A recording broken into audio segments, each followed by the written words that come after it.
আজকের দিনটা আমার লাগে একটু স্পেশাল হইব। কেন স্পেশাল হইব সব কমু চলো।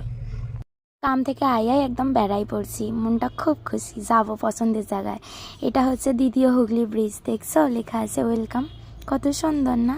তারপরে এটা হচ্ছে আমাদের রবীন্দ্র সদন কলকাতার, খুব সুন্দর। তারপরে এটা হচ্ছে আমাদের দা 42, এটা বিল্লিয়া মণ্ডল। এসব দেখতে দেখতে তারপর আমরা ফাইনালি সেই জায়গাখানে চলে আইছি। ওহ, অনেক দিন পর, মানে 1 বছর পর আমার খুব পছন্দের জায়গা, শান্তির জায়গা আইসা গেছি একদম। দেখো, একটা ভেলপুরি একটা পাপড়ি চাট। আইসাই প্রথমে একটা ভেলপুরি একটা পাপড়ি চাট লইয়া লিছি, তারপর যাইতাছি, মানে এত শান্তি।